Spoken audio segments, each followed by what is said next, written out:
Everyone, this is a continuation video on how the pocket option site works.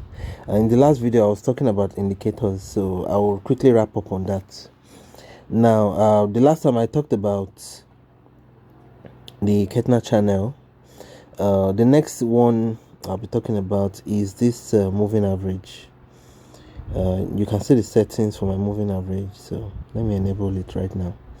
Now over here, now what the moving average simply does, I think I mentioned in one of my videos, I mentioned briefly about moving averages.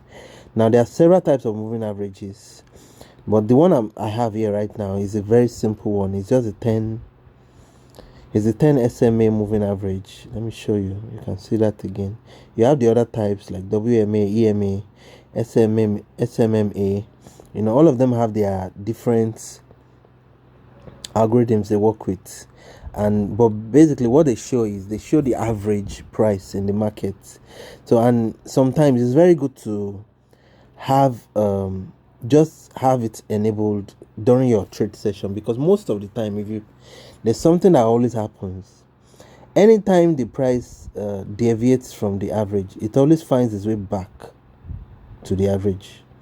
And sometimes the market will just move with the average for a while, then maybe deviate away from it, then but you know that it will always come back. So for example, if you are looking at the stochastic oscillator here and you realize that the price is overbought, and you can see that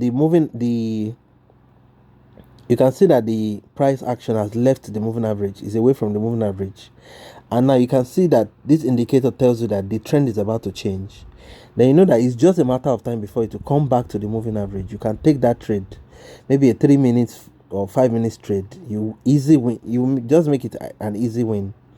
You understand? It's very, very, you understand? And sometimes you see that the moving average will just move, the price action just moves with the moving average. But anytime it moves away, you know that it's just a matter of time before it comes back. You can see now over here, the stochastic oscillator is crossing around that 20 mark here. It's a no-brainer.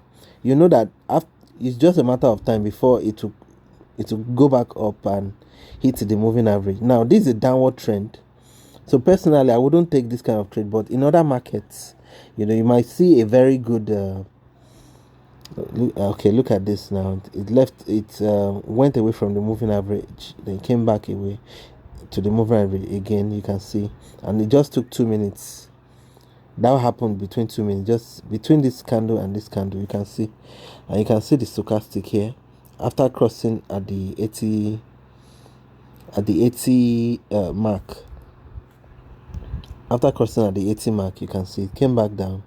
Within 2 minutes, it crossed the moving average. And there are several use cases of moving average. This is just one of them, basically. So I'm just saying. Now, the next one I use is this thing called parabolic SAR. I don't use it often. So sometimes, if you in certain markets, it's very, very useful, especially when it's just starting. Usually when you see the parabolic SAR under like this, it detects the trend and kind of tells you if you should take the price to the upside or take the price to the downside. Now, if you don't know about parabolic SAR, don't use it, because usually most of these indicators, they are better off used together in conjunction with other things, or better still, you are better off using the indicators as a confirmation to what you can read on the candlesticks. I'm a very big fan of candlestick psychology, because that's where everything starts from. So don't make the indicators your all in all. Like, don't make decisions based on indicators. You can make you can make decisions based on the price action and the candlesticks. It just makes so much sense when you do that. So if you have, okay, for example, now you made a decision that you think the price will go up, check with the RSI, especially check with the oscillator, or better still, if I want to see what the market is doing for some time, one of the things I do is I change this time frame, the candlestick time frame. If you check my previous videos, I've touched about this. So I change to M3, then I enable this. Oh, I think I mistakenly delete the zigzag. Let me enable it back. Okay, so okay, fine, the zigzag is back. So what I do is I change this time frame to M3, which is 3 minutes. Then I zoom in and I go back in time to check what's happening. You can see now we are more like an uptrend. You can see I will talk about trends later in later videos, but you can see the price keeps going up, it keeps going up, it keeps going up. At this point it came down, it went up, came down again. Now it's going back up, which means we're in an uptrend. You can see it's very, very obvious. So now I can come back to M1 now. Because we are in an uptrend, I'll be looking for opportunities that I would take the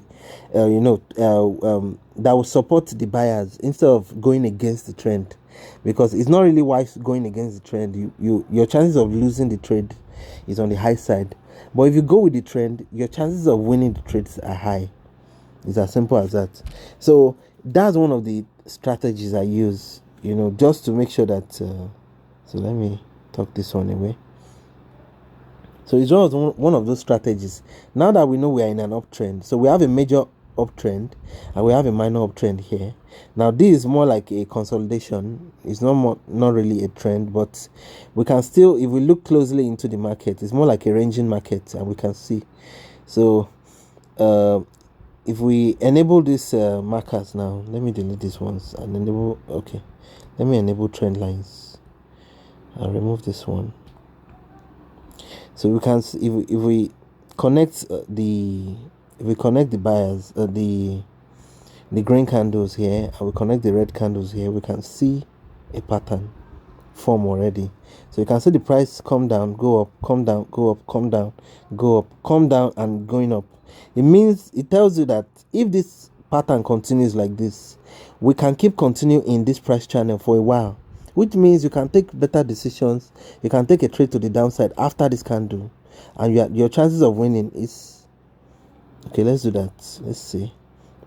Now if this candle breaks this formation and goes to the upside, then it means that we will lose. But let's just see. We might just be, it's the point of practicing, actually. When you practice, then you will know trades that high probability trades. Then you will know trades that are not high probability. Now remember I said you should not go against the trend. Now my trade is against the trend now, so this might be a very good indication, to not go against the trend. But sometimes you go against the trend and you still win. So just depending on how you go about the market, So let's just see how it goes. I think this candlestick has broken this formation, so it's going to go to the upside. But let's just see, because I've seen cases like this where the price just reverse. So we can see there's a seller's entry. There is a weak seller's entry. You can see. So you can see now we didn't get the trade simply because we went against the trend. So your chances of losing the trade is on the high side sometimes. But based on this price action now, if this price comes down and we take the trade around this area, our chances of winning is higher. So it's one of those things. So let me cancel this. Okay, I'll take this out. So that's that about the few indicators I use. Indicators most of the time they help you confirm whatever you see on the market. You can see the RSI now. If this RSI gets past this 50 now, the tendency of this next trade, this next candle to be red candle is high. So it's one of those things like that. But if it doesn't touch the 50, then I probably won't take the trade, because in the price last price action, you can see it touches the 50, goes back, touch the 50, goes back, touch the 50, goes back. It tells you that it's still an uptrend, while in the now, while we are still at it, it's still an uptrend. So your chances of taking a trade to the upside would yield you better wins than trading taking a trade to the downside. So it's just as simple as that. Is there any other thing I've not touched? Okay, I was going to touch on this now. I won't touch too much on that. I remember I've talked about this trade tab at the bottom here. This then there's a signal here. This is for those who are just starting most of the time, and if you don't really know which trades to take, so they tell you there are signals that you can copy here. Usually I don't advise using it, then there's this one called social trading, whereby if you are in the main account, you see a lot of people that you can actually copy their trade, and but right now we won't be talking about copy trade for now. This express trading tournament, they have tournaments here. I usually don't use all these buttons basically because I'm more about taking my trades and making good profit than actually entering into games and tournaments. But you can, if you enter, some of these tournaments are free of charge, and you can make good money if you really know what you're doing. But I usually don't go there. Maybe I would touch on that someday. I don't know. So I think I've touched about almost all the introductory things that something that to just get everyone started. Then in the later videos, we'll be talking about price action. We'll be talking about other aspects of candlestick psychology and the rest. So thank you so much. All right.